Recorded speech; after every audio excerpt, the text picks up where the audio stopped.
I'm Eric Schurenberg, Editor-in-Chief. And I'm Jill Schlesinger, Editor-at-Large. In today's reality check, the stock market continues to climb and Wall Street is feeling good, but Main Street, not convinced. As we begin 2010, how should you be feeling about your money?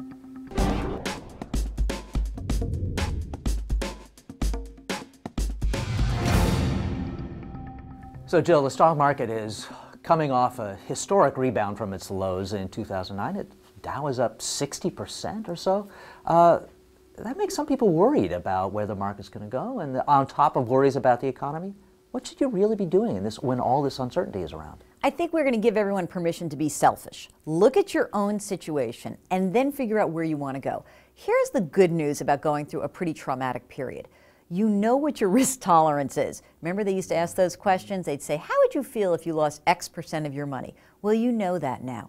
Now you really understand what you're willing to assume in terms of risk. I think that it's very important that people take that lesson away and apply it going forward. Don't take more risk than you can afford to take. And by the way, a lot of people don't take enough risk. Some people need to actually take a little bit more risk because chances are we're going to have a little inflation in the future.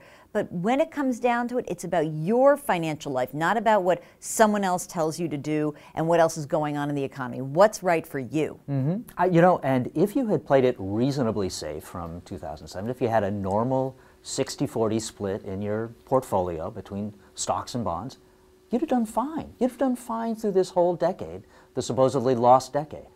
That's a very interesting thing to say. Now, it means you have to give up some accelerated growth when the stock market is hot, but it means you don't fall apart when things fall apart. And I think that that's a really important thing to remember, that you don't want to be ruled by your emotions. And this is an emotional subject. Money is emotional. The stock market is emotional. So at the bottom, you don't want to be ruled by your fear. At the top, you don't want to be ruled by your greed. So what can you do to kind of weatherproof yourself through those periods? And it is a diversified portfolio. I would also point out it's rebalancing. Force yourself to keep that balance in place, or maybe shift it as your life changes. You don't have to do it every day. We don't actually want you to do that, but a couple times a year, once a quarter, that seems reasonable to me.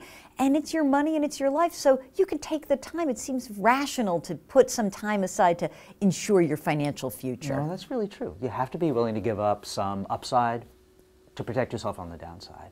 And you really have to control your emotions, as Yogi Berra said about baseball. 90% of this game is half mental. That's true in investing. And I think that is your reality check.